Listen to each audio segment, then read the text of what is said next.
So I'm actually recording this video the day before it goes up because I forgot about it.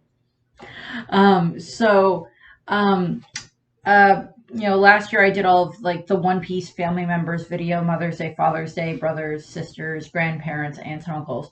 This year I'm doing My Hero Academia characters, and I've already done Mother's Day, Father's Day, Sister's Day, and Brother's Day. And there's not really any aunts or uncles to speak of in My Hero, so that leaves us with Grandparents' Day, which is now this day. Um, uh, and the day before when I record this, it's actually a Husker game day, and since the game doesn't start until 6 o'clock at night, I have no idea if we won or not. So either yay Huskers or Huskers. It's either a we won or we were this close and we tripped at the finish line moment, which unfortunately seems to be our problem from last year. But going into this, we have 1-1, so we'll see what happens. And this day is about grandparents. This video is about grandparents, and I actually kind of got to do a little bit of that because I know that on Sunday I'll most likely see my grandfather, either because my dad and I'll pick him up for church or something along those lines. And then today, the day that I'm recording this, my mom and I actually took my nieces and nephew to go to, so her grandkids, took them to Art in the Garden, which is a event that comes along every year and takes place in here in Lincoln in a place that's called the Sunken Gardens. It's this very pretty outdoor garden area, and like they cover it. There's like people with different booths and everything all over the place. And I bought some pretty glass flowers, but it's raining today, so we went, but we were like under umbrellas the entire time. So let's talk about grandparents in My Hero Academia. There's actually not that many, so I don't think this video is going to be super long beyond a little bit of conjecture here and there. Kind of the first kind of grandparent-ish figure that we, or one of the big ones that is, of course, in the story is Nana Shimura, and her grandchildren are, of course, Hana and Tenko Shimura, children of Kotaro. And so we know that she did not live long enough to see them, because we know that even that she was long dead, unfortunately, unless you want to go with the theory that she's like the female Nomu, which I can buy.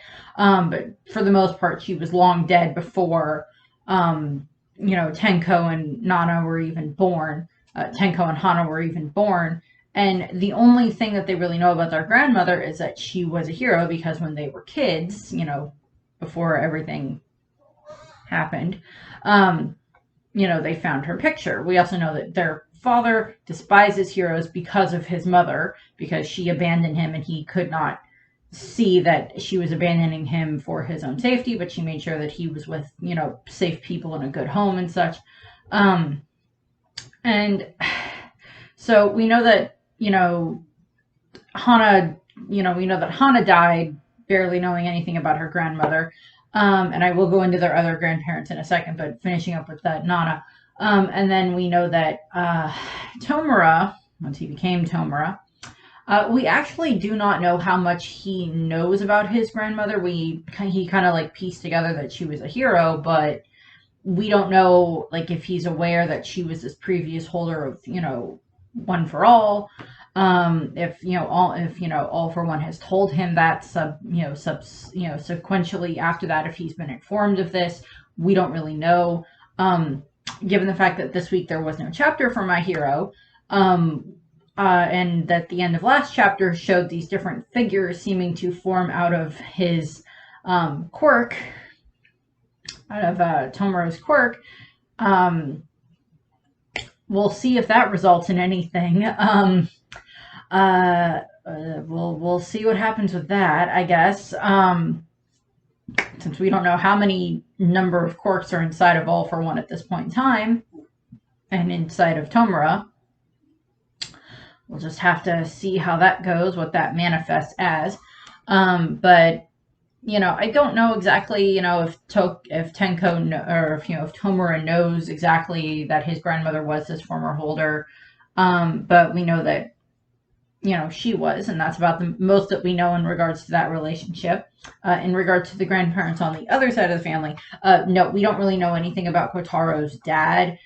We know that he was killed at some point, probably by a villain sent by All for One, or some other villain that killed Nana's wife, or excuse me, Nana's husband. But we don't know anything else about that because we know that Nana was a single mother, probably a widow at that point in time. But beyond that, we don't really know anything else about him. Going into the other side of the family, we have Chizu and Mako, who are the parents of Nao, who is the mother of Hana. Sorry, there's Nana and there's Hana, and I go back and forth on Hana and Tenko. And they are, of course, the grandparents on the other side, on their mother's side. We know that they live with their daughter and their son-in-law in their house. And they, they're in their, they're around the grandkids pretty much every day since they live with them. But we also know that their other grandparents kind of live to a degree in fear of Kotaro because he's probably the one that the money for the house comes from, and we don't know what kind of connections he had, but he may have enough connections that them trying to go to the police about the abuse that the grandkids get may not be able to have anything done about it. But we know that his Mako and Chizuo are there. They do love their grandchildren very, very much. They try to at least do what they can to comfort them when they can. And of course, just like with, Nana, and just like with Hana, and just like with Nao, and just like with Kotaro, they were, of course, killed when Shigaraki's quirk fully activated, when Tenko's quirk, activated that night. Them and the dog were all gone, unfortunately. We do know that, just like with his, grandmother, and with his father and his sister and his mother, their different hands were, all over him, in his initial costume. Don't remember which ones were which. And then two random thugs. So we know there's that, but again, we've got all these different figures seemingly forming out of this, manifesting out of, Shigaraki's quirk kind of running wild. So we'll see how that goes. Something might form out of them. If it does end up being that, these things form into what look like representations of his, his mother, his father, his sister, his grandparents, possibly all three grandparents, but I'm not sure about that. Because Tenko was not the one to directly kill Nana. So it might be that, since he was the one that disintegrated them, he can form them back this way, possibly. But I don't know. That would be an interesting way of his quirk manifesting, or mutating, I guess. But we don't know what'll happen with that. Possibly, by the time this video goes up, we still won't know since there wasn't a chapter this week. But, we'll see what happens with that. Tenko lost a lot of people, unfortunately, and all in one night, and he didn't really have the best person around him to kind of guide him in a better way. Moving on to a person that is actually not a biological grandparent of anyone in the series that we are aware of. We don't know if they have any biological children. But he's kind of a grandfather figure to Izuku. No, not All Might. He's the father figure. So if you're paying attention to this, that would be Sorihiko Torino, aka Grantorino, who is, of course, All Might's, kind of mentor and such after, everything happened with Nana. And, he helped train All Might. He was, All Might's teacher at, UA and everything. And, we know that Izuku went and did his first internship with Grantorino. And we all kind of know how that went. Shows up, old guy on floor with sausages and ketchup, and then old guy pretends to not have any idea what's going on, and then ends up kicking Izuku's butt. Which is just funny to watch. That scene is just funny to watch. That episode is funny to watch with, Grantorino just using his jets to bounce all over the place and, smash into Izuku from various angles. Which is just kind of fun. to watch. And, we know that Izuku, he's testing Izuku, and, we know that through all of this, Izuku works on his quirk and works on being able to, actually use his quirk better by, having Torino help him. And then, of course, Grantorino, of course, he bounces around and everything, but then he also just has, like, his cane that he uses to walk, which is just kind of funny. So we have these funny moments where we see him walking around and, like, just acting like an old man. Like, he yells at Izuku when Izuku doesn't figure out how to make the microwave work because it spins and Izuku's at homes doesn't. So we have that funny bit there, and, like, just him doing the, "Who are you?" every now and then to Izuku and everything. And, of course, just, he scolds Izuku after what happens with Stain and everything. And then, after that, like, Grantorino, like, pops up a little bit. Like, he's out when they're trying to catch Shigaraki and Gigantoma and such, and trying to get them. So he's around that part. And then we know that before Izuku left to go on his little alone vigilante crime fighting spree, after everything that happened with, the war at, at the hospital and everything, and against the Paranormal Liberation Army, we know that Grantorino gave Izuku one of his scarves. So we know that Izuku has the scarf that he had with him for a while he was running around, and that'll be very interesting when they get to that in the anime, when they animate that. Because, like, Grantorino took a lot of damage during that fight, and he also, like, helped save several people too, but he took a lot of damage in the process. And he ended up, of course, he was in the hospital when Izuku was there, and of course Izuku went and saw him before he left and such.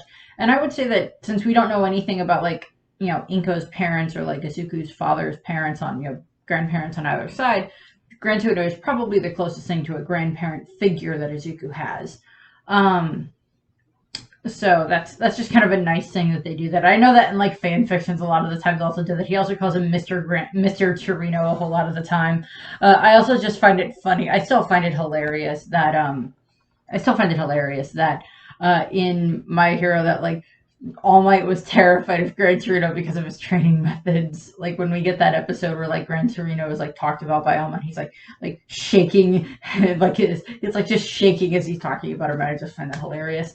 And Grantorino's, I like Grantorino. He's fun. It's like, let's take Clint Eastwood and put him in the dryer too quickly, and then he'll shrink. And then we'll cover him in yellow. So we have that funny thing there. I hear the dog in the hallway. Next up, so I have Aries Grandfather listed here. Now, we don't ever get an exact name for Aries Grandfather. We know that he is the former boss of the Shihei Saikai. The 8 precincts units and everything that's there that is, that has, overhaul as part of it and everything. Yeah, we don't know much about Aries, Mother, but we do know that Aries Mother's father was the head of this, mafia, mob boss and everything, Yakuza. And, we know that after everything happened with Aries Quirk, when it activated it and, like, it, rewound her father, and made her father go bing, out of existence, unfortunately. Yeah. I kind of hope Aerie doesn't remember that happening, because that's already traumatic enough on top of everything else she went through.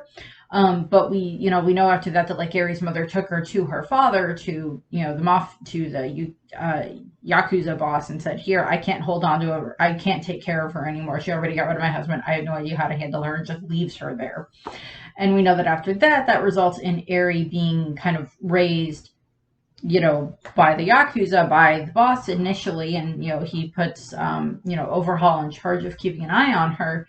And then, of course, via, Overhaul's experimentations, I do question whether or not, we're just going to call him, we're just going to call, like, the former boss, because he's technically, like, in a coma at this point in time, and I will get back to that.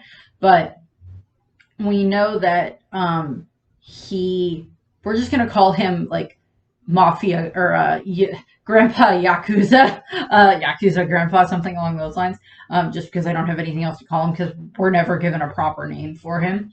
And we don't know what Aries' last name is, so even that we can't conjecture out of that. But we know that, Overhaul had Aries, and he was performing experiments on her because of her quirk, because of rewind. And I am left to wonder whether or not that the grandfather, the Grandpa Yakuza, knew about these experiments. Like, this is his own granddaughter. His daughter probably didn't want anything to do with the family anyway, and then like she left her daughter there after everything happened. And we don't know how much he was around the daughter, around Aries, when she was little, during that time frame. And by the time Overhaul figured out what he could do with Aries' power, with rewinding it to get rid of Corks and everything, her Grandpa Yakuza didn't want to use that power. He didn't want to use that type of the Cork erasing bullets and stuff like that against the heroes, and didn't want to use any of that in the trigger and stuff like that against the heroes, because it was like against honor, and he very much had built his mafia underworld on honor and stuff like that. I'm like, okay, sure, we can go with honor in that regard, but I don't think he like approved of what happened with Aries, but I think it was like done under his nose, because like Overhaul could just like anytime Aries got too injured, he could just rewind her, or he could just not rewind her, but he use his quirk to overhaul her and fix her back up again. And if she's young enough when this is happening, it's not like she can tell her grandfather what's going on, and everybody else is like terrified of Overhaul anyway. We do know that eventually Overhaul, like he used his quirk minutely enough that he was able to like put the boss into a coma, and then he stays in that coma for like a good portion of time, because like he's there for the entirety of the 8 precincts arc and everything. And now he's still in the coma. We know that Overhaul, one of the reasons he was like helping Lady Nagant was because he wanted to be taken to the boss so he could like fix what he did wrong, fix the boss and wake him up or whatever, take him out of the coma. I don't necessarily think Aries is going to want anything to do with him, but he may have anything to do with her actual biological grandmother, but he might have some questions about whether or not she's still alive. And even if he does, he may want to meet Aries, and he may want to try to make things right with her, or he may not, and he may just be like, is she happy where she is now? Like, he might ask to erase her head, like, is she happy being around you and having you as her father figure, and the rest of the heroes? Yes. Then I don't want to see her. I don't want her to know anything else about me. Just let her be happy, which would be like the best thing that he could probably do for Aries. Although giving a little bit more information, because we have no idea if he has a quirk or not.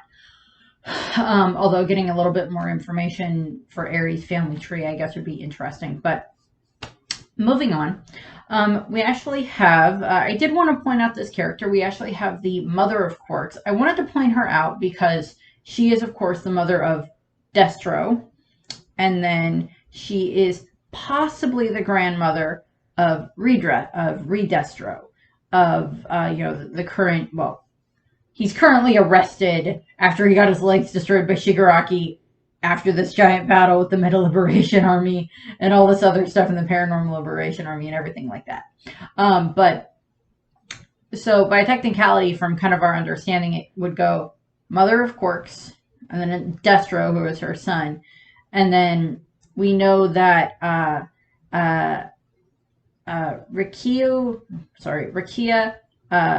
Yotsubashi, Redestro, I'm just calling him Redestro because I can't pronounce the rest of his name, is a descendant of Destro. Whether or not he's his son or his grandson is left up for debate, because Destro was around like 100 years ago, and then he was in prison for a while, and then eventually he died. But we don't know exactly, it could be that, and then by that regard, the Mother of Corks would be either Redestro's grandmother or great-grandmother, would be my concept of how that family tree would work. She's the one that came up with, calling things calling the gifts quirks, and eventually, the government took a hold of that and like used that for propaganda purposes, as opposed to calling things, meta abilities and such. So there's that, and they still have great reverence for her, the Mother of Corks. But that was about all I wanted to point out with that, because I talked a whole lot about Destro and Redestro when I did like the Meta Liberation Army videos. But yeah, so I talked about them quite a bit, and I talked about the Mother of Corks back when I did the Mother's Day video in regards to her and Destro.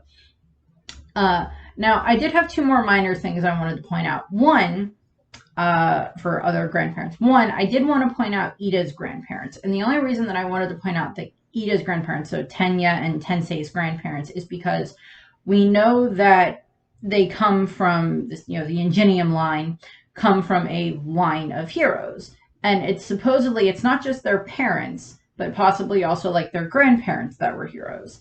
And so, so we see that.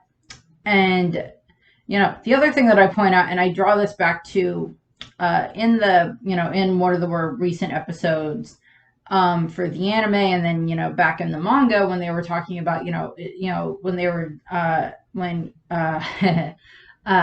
Tenya was, remembering, having to upgrade his engines, where he, has to pull his engines out of his own leg, and then like they regrow and they're stronger and better. That, like he heard that, learned about that from his mother and from his mother and from Tensei. And the thing that I point out is like, okay, so does the quirk come from their mother's side of the family? And if that's the case, then it would have been like, Ida's grandparents, possibly, Tenya's grandparents on her side, that maybe were like where the quirk came from, or one of them it came from, and then it went down the line. Because we don't know if the quirk comes from their mother or their father's side of the family, but just given part of that information, I would go with it possibly comes from their mother's side of the family. And it's also stated that like the, like the Ida family, this, where the Ingenium comes from, is, this line of heroes. So it's at least them and their parents and possibly their grandparents. So I just wanted to point that out. And then the last set that I wanted to point out are the Todoroki grandparents. So Dabi and Fuyumi and Natsuo and Shoto's grandparents. Now, the only mentions that we get, the only mention of a grandparent that we get, or grandparents that we get, is that it's stated by Shoto that Endeavor married Rei, and that he kind of bought her from her parents, from her family. And that she was then basically set to be, oh, you're going to be my bride and you're going to give me children. And I've talked a little bit about in like Ray's video, where I talked a little bit about how it may not have been exactly that cut and dry in the beginning, but like it kind of shifted down the line. But one of the other things that I did want to point out is we get this mention of Ray's mother. It's also revealed that Ray's maiden name is Himura, Himura. I have no idea what that translates to in Japanese. I apologize. I did not look that up. But given the fact that it's from Ray's side of the family, I wouldn't be surprised in the slightest if it has anything to do with like ice or snow. That wouldn't have surprised me in the slightest if that was the case. But that she's on the phone talking to her mother when the incident happens, where she snaps when she sees Shoto, because she's at like the end of her rope. So much has happened with Toya at this point in time, with Shoto, with Enji and his training and everything like that, that she just snaps, unfortunately, and she sees Shoto. Alliteration. I'm sorry. That Rei sees Shoto, and then she, that's when she snaps and she, pours the boiling water on him and everything. That stated that she was like on the phone talking to her mother when that happened. The thing that I would point out is that Ray's mother and father, or at the very least her father, depending on how old-fashioned they are, would have had to agree to allow Ray to marry Enji. Because I don't think Enji would have been able to get away with like just taking Ray and then just taking her off and marrying her. I don't think he would have been able to pull that off. But we don't see anything else about Shoto's grandparents. I know there's so many different theories online about who Endeavor's parents are. I've seen lots of different artwork about like who his parents are. His mother's a supermodel, and his father had this quirk, and the flame quirk came from his mother, and then it manifested in him differently, and like all this other stuff, and like his father is dead, and that's why he has father issues, and his mother was a perfectionist, and all this other stuff. all of which is easily buyable depending on what we know about, NG. But there's really great artwork of those characters, so just go find that because those are really good. I've seen some of those. But we don't know anything additional about their parents. We just know that Endeavor supposedly, kind of bought Ray's hand in marriage from her parents, and kind of basically, you get a cushy life, I get the daughter. The other end of that I have also seen in either fanfics or in fan art is that it was their parents were the ones that agreed on this, that their respective sets of parents agreed on this relationship, on this marriage, in order to basically produce children that had strong quirks. So still setting up the marriage, the quirk marriage idea that would still be in play in regards to how, Shoto came into being, and it wouldn't have differed very much from what Shoto already thought, because it's not like Shoto's ever been told anything different. He just pieced things together, or from things that his father said in, fits of rage. So we see that. We might get a little more information about that at some point in time, but I don't expect us to. I don't think that's something that Horikoshi is going to go down that path, but I did want to point them out, bring them up here at the end in that regard. Because I was trying to think if there were any other, grandparents that we get stated of, and even with One Piece, well, yeah, with One Piece, but even with My Hero, there's not that many, parents that we've actually seen. And, just go through and watch the other videos. There's, we've never met Izuku's actual biological father. There's so many of the other students that we've never even met their parents. We know that they have parents, obviously, but we don't know anything else about them. We don't know if that's where they get their quirks from. Does one of Kirishima's parents, do one of them have a hardening quirk? Does Denki get his electric quirk from his, from one of his parents or from grandparents or something? We don't know. So there's not really that many other grandparents that I can mention, just because there's not really that many other ones or grandparent figures in the case of Grantorino to Izuku that can really be brought out. I don't think we're really going to get introduced to any other grandparents before the end of the season or before the end of the series, but I don't know. We'll see what happens. After the battle, any other flashbacks that might happen, don't really know. But yeah, so Grandparents' Day. I believe this is shorter than the One Piece one. And if you do want to hear more of my thoughts about the Shimura family, I do have another video up that was, I think, one of the first My Hero videos that I did, where I talked about the Shimura family, and I broke down that family tree a lot more. That is an older video of mine. You can just look up Shima family on my channel and you'll probably find it. I talk about Nana and the rest of the family in a lot more in depth, and I have subsequently talked about different members of the family a bit more throughout the course of other videos that I've done. So that's what I have. I thank you for watching. I hope you enjoyed this video. On the Husker football note, as I said before, if we win, yay, Huskers! If we didn't win, well, we tripped at the finish line, because that's what keeps happening. So that's what I have. I thank you for watching. I hope you enjoyed the video. And, if you have good relationship with your grandparents, tell them Happy Grandparents' Day. Bye. Don't be so rigid. Killing can be another way to save someone. Never forget that.